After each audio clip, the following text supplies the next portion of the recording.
هذا المحور من قبل الجزائر، هل هو نابع مما تصفه الجزائر بالاستقلالية أو مبدأ الاستقلالية الجزائرية ورد فعل على المواقف العربية الأخرى؟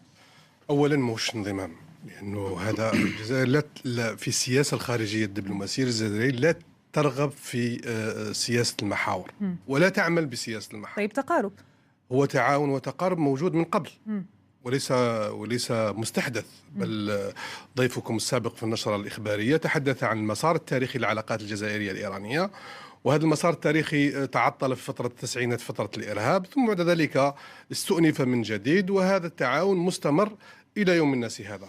ولم يكن بالمناسبة في مقدمة ردة فعل على دول الخليج في موقف الصحراء الغربية، لأن دول الخليج موقفها من الصحراء الغربية قديم ليس جديدا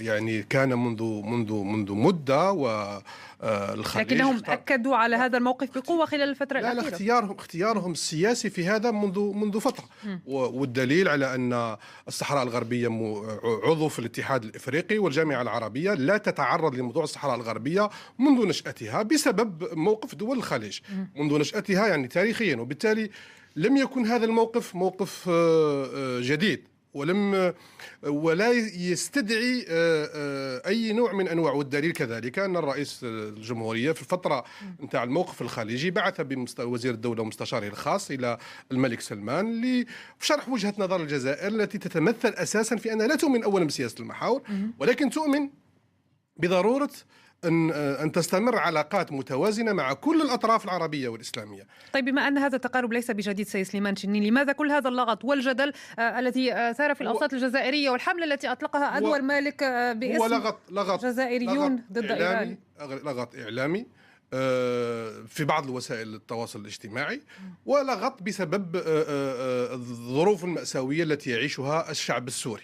هذا السبب، وكل واحد يقرأ الموقف بشكل أحيانا بشكل عاطفي وأحيانا بشكل سياسي لا يبدو لي أنه متوازن، لأن الذين يقرؤون مثلا هذا الموقف في أنه انتقاص من الأشقاء السوريين. أنت تعرفين بأن أكبر دولة متضررة من المأساة السورية هي تركيا، اسطنبول. سنعود إلى هذه النقطة. ومع ذلك يعني كمل لك الفقرة، تركيا عندها علاقات جد متميزة مع إيران. استقبلت استقبال يليق باستقبال دولة لروحاني في الفترة الأخيرة بعد انتهاء مؤتمر منظمة التعاون الإسلامي، ويعملون على توسيع التعاون بينهم إلى وصول إلى 30 مليار دولار بين البلدين. وبالتالي مثل هذا الموقف يعني، وهؤلاء مثلا الذين يقفون ضد الموقف الجزائري بهذه الحجة لا يرون هذا المشكلة في الموضوع التركي، وبالتالي أعتقد أنها الموضوع لا موضوع أيديولوجي قبل كل شيء. كثيرا ما مؤدلج، كثيرا ما تقف معه أحيانا أو في بعض الأحيان، ليس مع كل الأطراف ولكن بعض الأحيان تقف معه جهات تريد أن تعمق البعد الطائفي في الأمة الذي لا يمكن أن يخدم أحد. سيد اسماعيل خلف الله رد على هذا الموضوع. التقارب يعني ليس بجديد حسب السيد سليمان شني. هذا التقارب يعني هو أنا أشاطر الأستاذ في نقاط وأختلف معه في نقاط كثيرة يعني. التقارب الإيراني الجزائري لإجراء قراءة تاريخية لهذا التقارب، الجزائر كانت وسيط، لعب وساطة بين في ترسيم الحدود بين العراق وإيران، وفي الأزمة بين الحرب الإيرانية العراقية والأزمة التي نشأت في 1980 بين الدبلوماسية الأمريكية وإيران والدبلوماسية الإيرانية. فكانت الجزائر لعبت دور وسيط بين هاتين الدولتين. الآن اتضحت الرؤية، الآن المشكل أن المستفيد الأكبر من هذا التقارب الإيراني الجزائري هو، أنا أعتبر أن المستفيد الأكبر هي إيران. فقط نقطة سيد اسماعيل خلف الله، هل انضمت الجزائر برأيك إلى هذا المحور، إلى محور موسكو؟ هذا تناقض، أن دائما السياسة الخارجية الجزائرية تقول بأن عقيدتها الدائمة أنها لا تنحاز لا لهذا الطرف ولا لهذا الطرف، فلتبقي المسافة واحدة بين الطرفين. ولكن في هذا التقارب نجدها أنها تخندقت مع هذا وخرجت عن حيادها، خرجت عن الحياد. إيران الآن، نحن لا نعارض هذا التقارب الاقتصادي، نحن بالعكس نرحب بهذا التقارب الاقتصادي، وخاصة نحن نسعى لإيجاد بديل لاقتصاد المحروقات. ولكن إيران تعبث في المنطقة العربية، في سوريا تقتل أبنائنا وإخواننا في سوريا، تقتل في العراق. هذا الإجرام الذي تقوم به إيران، ماذا ستجني الجزائر من هذا التقارب؟ أولا هذه الحكومة الجزائرية، ونقولها بكل صراحة، فشلت في معظم شراكاتها مع الخارج. نأخذها على سبيل المثال شراكتها مع فرنسا، شراكتها في مصنع في بيجو. نقارن بين الشراكة الفرنسية المغربية في هذا النقطة بالذات والشراكة الفرنسية الجزائرية. شراكتها في أوراسكوم أخذت كل الامتيازات الضريبية وكل، لكن تعميق التعاون الاقتصادي بين طهران والجزائر يعد الجزائريين بركوب سيارات في مقاريب من تصنيع إيراني في مصانع موجودة على أرض الجزائر. هذا يعني هناك استفادة أيضا بالنسبة للجزائر. أي صناعة هذه الذين يضحكون علينا بها، أي صناعة إيرانية ستغدق بها الجزائر ليست بحاجة للسيارات. لن يتم افتتاح مصانع للسيارات في الجزائر والله أنا أعتبر أن هذا التقارب ما هو إلا مكياج، صح التعبير على هذه العبارة، هو الدفع لملفات اللي هي الوقوف مع هذه الأنظمة الاستبدادية، نظام بشار الأسد والأنظمة التحالف على حساب دماء السوريين، هذا ما يقوله نعم. رد ربما أولا دولة إيران دولة قوية في المنطقة، لا يمكن أن ينكر أحد بأنها دولة محورية. الآن كل الدول الغربية دايرة لاشين يعني على إيران للاستفادة، ربما في الصفحة تستفيد من الكعكة الإيرانية، تستفيد من الكعكة الإيرانية، يعني يبدأها من كل الدول الغربية وتتفاوض مع إيران على أساس الكل يعرف الموقف الإيراني في التفاوض مع الدول الغربييه، سواء في المصالح الاقتصادية. الإيران الآن دولة لا نقول نووية بمفهومه العسكري، نووية بمفهومه الاستفادة العلمية من الصناعات، من التوجه النووي في الدواء وفي غيرها. حتى في إيران مستعدة أن تصدر للجزائر تكنولوجيا عكس الدول الغربية. حتى في موضوع سيارات مصانع الجزائرية الموجودة من دول أوروبية هي تركيب. أما التعاون الإيراني الجزائري سيستفيد. بالمناسبة الجزائر لا كي تقول راح نستفيد مع إيران، لا تغلق ملف التعاون مع كل الدول البقية. الموقف الجزائري منذ فترة يتعاون مع كل الدول ويرفض أن يدخل في المحورية. هذه فكرة المحاور، هو نوع من أنواع تأليب بعض الجهات على الجزائر. واعتقد بان الجزائر والدبلوماسيه الجزائريه كيف لا يمكن ان نصف ما حدث بالتخندق عندما نرى بان الزيارات الاخيره للمسؤولين الجزائريين تمت الى او قيم بها الى عواصم هذه الدول. مثلا زيارات ايرانيه الجزائر لم تنقطع منذ فتره ليس من اليوم وليس بعد عاصفه الحزم. يا استاذ، التقارب الجزائري السوري الرسمي الآن، يعني كي تجي انت تتكلمي على الموضوع الأكبر الذي يشغل الجزائريين، موضوع الإرهاب. يعني أعتقد بأن كل الأجهزة الاستخبارات العالمية ترغب موقف الجزائر التي غردت خارج السرب العربي بالنسبة لحزب الله داخل الجامعة العربية. يعني هذا لأنه موقف بساطة دبلوماسية دنيا، موقف شيء بسيط، هو أن الجزائر لا ترغب أن تتدخل في شؤون الدول. تقول لك الجزائر ببساطة، تقول لك نحن منظمة تابعة لدولة لبنان. لو أن دولة لو أن دولة لبنان تقدمت بتجريم حزب الله بين قوسين أو اعتباره منظمة عربية، لما كان للجزائر أي موقف مغاير. الجزائر لا ترغب في أن تتدخل دول داخل دول أخرى وتفرض قناعاتها. ولماذا الجزائر ترضى بالتدخل الإيراني في سوريا، في التدخل الإيراني في العراق؟ لماذا هذا التباين؟ لماذا هذا التناقض؟ أن أرجع للنقطة اللي أشرت لها، لأن إيران هي دولة تكنولوجية، الله يبارك، دولة تكنولوجية تصنع الصواريخ وتصنع كذا، الله يبارك. نحن كجزائريين وكدولة ماذا ستجني الجزائر من هذه الصناعات وهذه التكنولوجيا؟ نحن نعلم أن هناك لجنة أنشئت، لجنة جزائرية إيرانية في هذا المجال، مجال الصناعي وكذا، منذ 2003 لم نرى لها ثمار ولم نرى لها اثر. هذه جاء هذا التقارب الان اريد له. طيب هذا الكلام يمكن ان يقال الى فرنسا، الى المانيا التي سارعت الى بعث وفود من رجال الاعمال. الغرب، نعم، السوق الغربيه، السوق الاوروبيه سارعت الى ايران. نحن لا ننكر هذا. تركيا كما اشرت، لا ننكر على هذه الدول. حلال على الاخرين، حلال على الاخرين، حرام على الجزائر.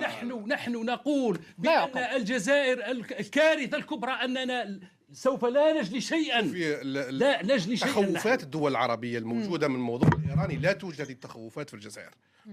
بالعكس، التخوفات الطائفية الموجودة في الدول العربية والاتهامات المتبادلة بين الطرفين ليست موجودة في الجزائر. الجزائر شعب عنده مذهب مالكي، لا، والإيرانيين يفهمون هذا جيدا، ورسالة الجزائريين في هذا واضحة، وحتى الإيرانيين لا يرغبون في إيجاد هذا الصراع بين قوسين أو إعادة بعث هذا الصراع في منطقة المغرب العربي بشكل عام وفي الجزائر بشكل خاص. الأمر الثاني، الأمر الثاني أختلف معك في هذا. ماذا سيد إسماعيل خلف الله؟ الثورة الإيرانية، لو نرجع لا كونسيبسيون او عفوا فكرة، ربما التصور، الثورة الإيرانية على ماذا يبنى؟ بني على ولاية الفقيه. ولاية الفقيه، ما هو هذا الفقيه؟ يقولون هذا المذهب 12 هذا الولي الفقيه هو خليفة هذا الإمام الذي ينتظر أن يبعث. طيب هذه أمور مذهبية، هذه أمور مذهبية عقائدية ربما، لكن أنطلق من هذه النقطة حتى أقول بأن هناك بعض المراقبين الذين يخشون مما يسمونه أو يصفونه بالمد الصفوي الإيراني داخل الجزائر وخلق طائفية داخل الجزائر. لن تقوم قائمة للدول العربية والإسلامية ما لم تتجاوز الموضوع الطائفي. الصراع، الاحتراب الداخلي الموجود. بالعكس، إيران هي الطائفية الأولى، هي التي زرعت الطائفية في العراق. يا أستاذ، إيران العراق، هل كان العراق هكذا شيعا وقبائل كما كان في عهد صدام وما قبل هذا 2003؟ العراق لم يكن هكذا. الآن أصبح طوائف. وين اللي جاب الطوائف؟ جابتها إيران. إيران هي من زرعت الطائفية، هي من تزرع الطائفية. شاهدناها في السودان، في أدغال إفريقيا. إيران تريد، يعني عندهم التمدد، هذا التمدد الناعم اللي يسمى بنشر التشيع. طيب، رد سيد سليمان لن تقوم قائمة للدول العربية والإسلامية ما لم تتجاوز الموضوع الطائفية. الدول العربية والإسلامية، أعتقد أن قرارات منظمة التعاون الإسلامي الأخيرة مهما قيل عنها في تشخيص استمرار الطائفية سيؤدي بنا إلى الهلاك وإلى احتراب داخلي لا نهاية له. وبالتالي نحن مطالبون جميع الدول بأن نوقف هذا الاحتراب، وهذه اللي راهو شيعي واللي راهو سني راهو سني، ونمشي للتعاون السياسي والاقتصادي والمتبادل بين نخرج مسألة الطائفية من الأمر الآخر. الجزائر فيما أعتقد في هذا الموضوع بالذات، الجزائر لم تعطل أي مشروع في التعاون بينها وبين الدول العربية والدول الأخرى بما فيها الدول الخليجية. بالعكس، كيف لم تعطل؟ هل هناك مشاريع بذات الحجم؟ للأسف الشديد بكل طبعا لا في المعاملات بين إيران والجزائر يتم بين الجزائر ودول الخليج العربي. استثمارات الشقيقة قطر، استثمارات الشقيقة قطر استثمارات مهمة في الشرق الجزائري. للأسف الشديد الدول الأخرى ليست لها تلك الاستثمارات منذ فترة ومنذ زمن. لم ترغب فيه. الموضوع التعطل التجاري، فتعرفي أن المنظومة المالية العالمية قبل إزالة اللومبارغو، الحصار على إيران، كانت لا تسمح بالتبادلات المالية بين الدول، وهذا كان من أسباب المعطلة للتعاون الجزائري الإيراني معناتها، لأنه هذا موضوع قديم. اللجنة العليا اللي ترسمت منذ فترة كانت، وبالتالي هذا الموضوع المحورية. هذه النقطة يريد السيد إسماعيل خلف الله تعقيب عليها. هذا النقطة بالذات، يعني احنا الجزائر اليوم ومنظمة أوبك كامل يعني تسعى لتوقيف الإنتاج أو خفض الإنتاج. إيران الآن نحن نعلم أن الاجتماع الذي تم في الدوحة خرج بطل الاجتماع. لماذا؟ لأن إيران رفضت أن تمشي في هذه الاتفاقية، وهذه نقطة خلافية مهمة بين نعم، هذه الاتفاقية اللي هي ليخفضوا الإنتاج النفط. إيران صرحت قالت باللي أنا كنت متضررة من هذا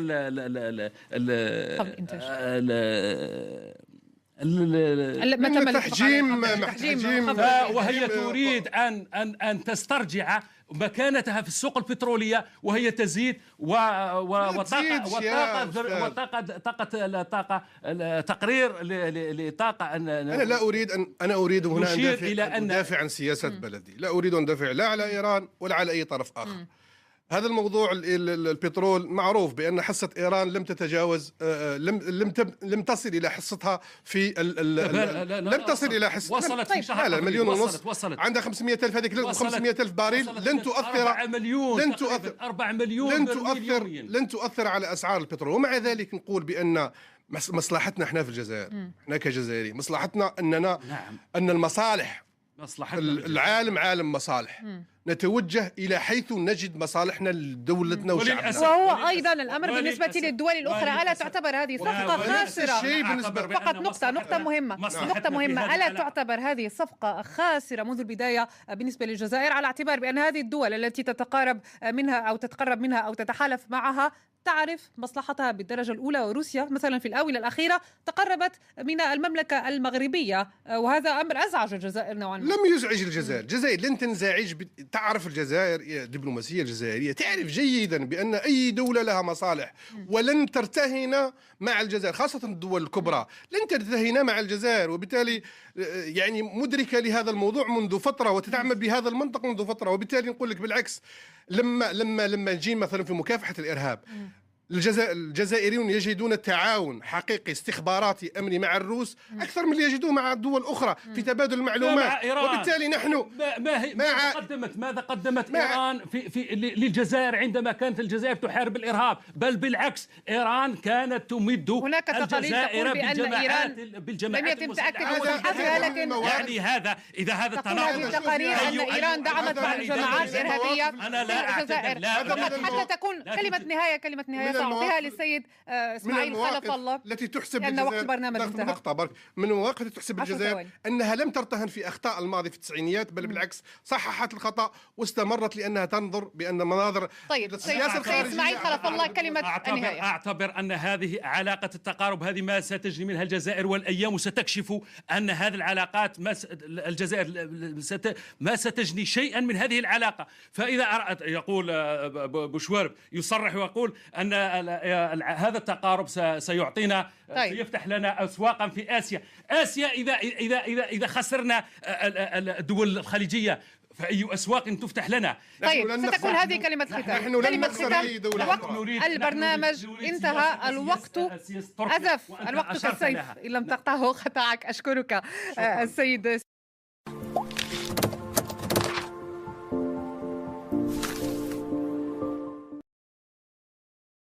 لما كان للجزائر أي موقف مغاير. الجزائر لا ترغب في أن تتدخل دول داخل دول أخرى وتفرض قناعاتها. ولماذا الجزائر ترضى بالتدخل الإيراني في سوريا، في التدخل الإيراني في العراق؟ لماذا هذا التباين؟ لماذا هذا التناقض؟ لا نرجع للنقطة اللي أشرت لها، لأن إيران هي دولة تكنولوجية، الله يبارك، دولة تكنولوجية تصنع الصواريخ وتصنع كذا، الله يبارك. نحن كجزائريين وكدولة ماذا ستجني الجزائر من هذه الصناعات وهذه التكنولوجيا؟ نحن نعلم أن هناك لجنة أنشئت، لجنة جزائرية إيرانية في هذا المجال الصناعي وكذا، منذ 2003 لم نرى لها ثمار ولم نرى لها أثر. جاء هذا التقارب الآن أريد له. طيب، هذا الكلام يمكن أن يقال إلى فرنسا، إلى ألمانيا التي سارعت إلى بعث وفود من رجال الأعمال. الغرب، نعم، السوق الغربية، السوق الأوروبية سارعت الى ايران، نحن لا ننكر هذا. تركيا كما يعني اشرت، لا ننكر على هذه طيب الدول حلال على بلادنا. الآخرين إسماعيل، حلال على الآخرين حرام على الجزائر. نحن نقول بأن الجزائر الكارثة الكبرى أننا سوف لا نجني شيئا. لا نجني شيئا. تخوفات الدول العربية الموجودة من الموضوع الإيراني لا توجد التخوفات في الجزائر، بالعكس التخوفات الطائفية الموجودة في الدول العربية والاتهامات المتبادلة بين الطرفين ليست موجودة في الجزائر. الجزائر شعب عنده مذهب مالكي، لا والإيرانيين يفهمون هذا جيدا، ورسالة الجزائريين في هذا واضحة، وحتى الإيرانيين لا يرغبون في إيجاد هذا الصراع بين قوسين أو إعادة بعث هذا الصراع في منطقة المغرب العربي بشكل عام وفي الجزائر بشكل خاص. الأمر الثاني، الأمر الثاني أختلف معك في هذا. مهلا سيد إسماعيل، خلف الله. الثورة الإيرانية لو نرجع لا كونسيبسيون أو عفوا فكرة ربما التصور الثورة الإيرانية على ماذا يبنى؟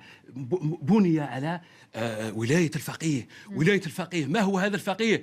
يقولون هذا المذهب 12 هذا الولي الفقيه هو خليفة هذا الإمام الذي ينتظر أن يبعث. طيب هذه أمور مذهبية هذه أمور مذهبية عقائدية ربما، لكن أنطلق من هذه النقطة حتى أقول بأن هناك بعض المراقبين الذين يخشون مما يسمونه أو يصفونه بالمد الصفوي الإيراني داخل الجزائر وخلق طائفية داخل الجزائر. لن تقوم قائمة للدول العربية والإسلامية ما لم تتجاوز الموضوع الطائفي.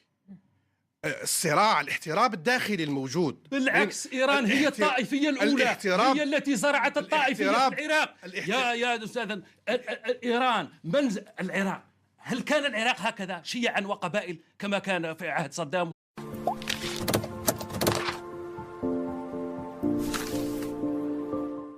هذا المحور من قبل الجزائر هل هو نابع مما تصفه الجزائر بالاستقلالية أو مبدأ الاستقلالية الجزائرية ورد فعل على المواقف العربية الأخرى؟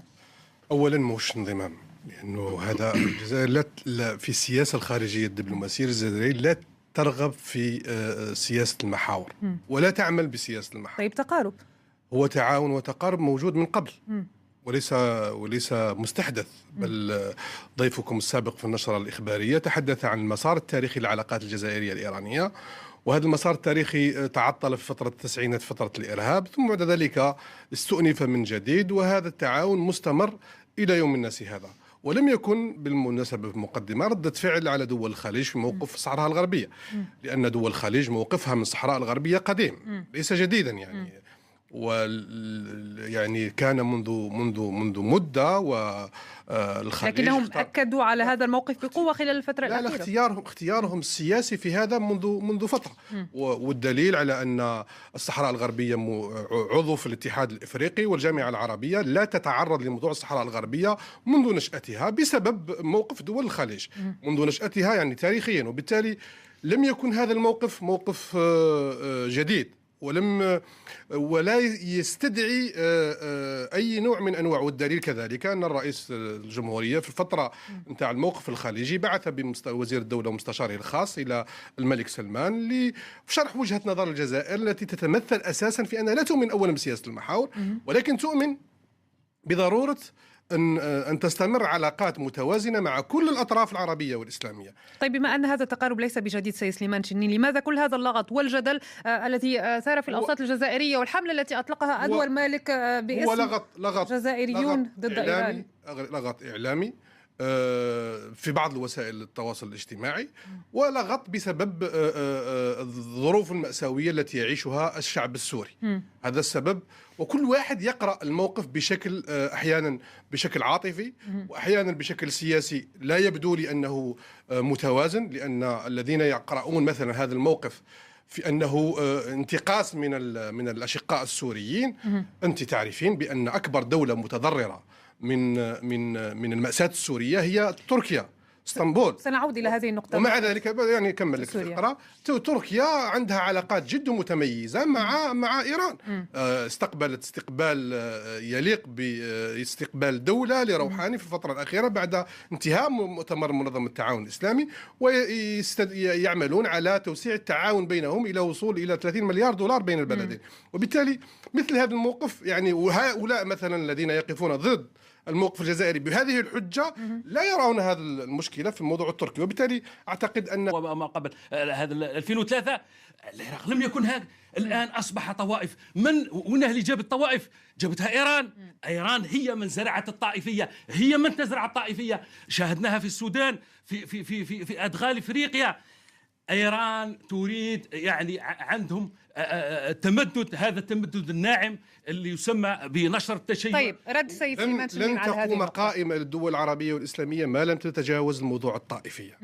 الدول العربية والإسلامية أعتقد أن قرارات منظمة التعاون الإسلامي الأخيرة مهما قيل عنها في تشخيص استمرار الطائفية سيؤدي بنا إلى الهلاك وإلى احتراب داخلي لا نهاية له. وبالتالي نحن مطالبون جميعا، جميع الدول، بأن نوقف هذا الاحتراب، وهذه اللي راهو شيعي راهو شيعي، واللي راهو سني راهو سني، ونمشي للتعاون السياسي والاقتصادي والمتبادل بين أن نخرج مسألة الطائفية من الأمر الآخر. الجزائر فيما أعتقد في هذا الموضوع بالذات، الجزائر لم تعطل أي مشروع في التعاون بينها وبين الدول العربية والدول الأخرى بما فيها الدول الخليجية.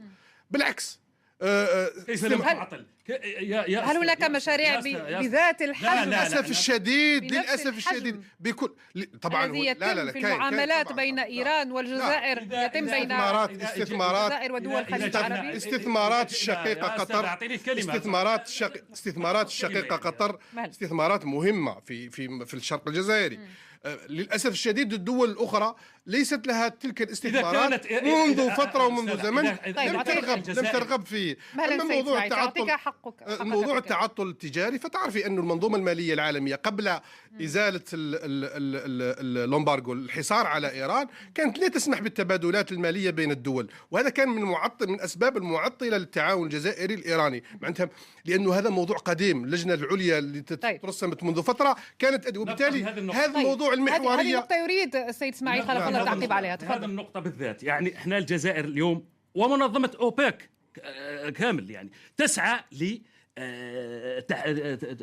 لتوقيف الإنتاج أو خفض الإنتاج. إيران الآن، نحن نعلم أن الاجتماع الذي تم في الدوحة خرج بطل الاجتماع. لماذا؟ لأن إيران رفضت أن تمشي في هذه الاتفاقية، وهذه نقطة خلافية مهمة بين نعم، هذه الاتفاقية اللي هي لخفض الإنتاج النفط. إيران صرحت، قالت باللي أنا كنت متضررة من هذا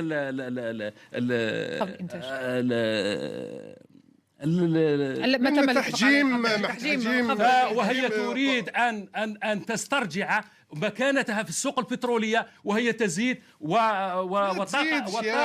وطاقة الموضوع لا موضوع أيديولوجي قبل كل شيء. كثيرا ما تقف معه أحيانا، أو في بعض الأحيان، ليس مع كل الأطراف، ولكن بعض الأحيان تقف معه جهات تريد أن تعمق البعد الطائفي في الأمة الذي لا يمكن أن يخدم أحد. سيد اسماعيل خلف الله رد على هذا الموضوع.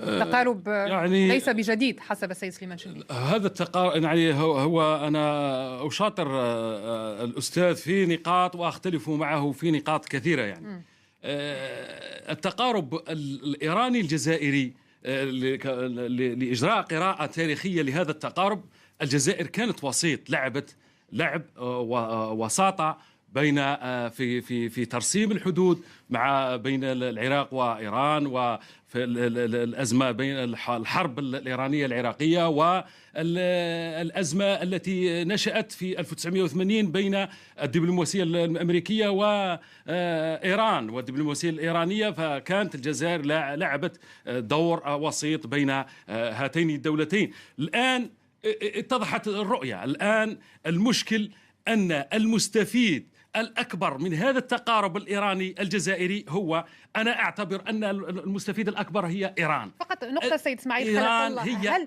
هل انضمت الجزائر برأيك إلى هذا المحور، إلى محور موسكو؟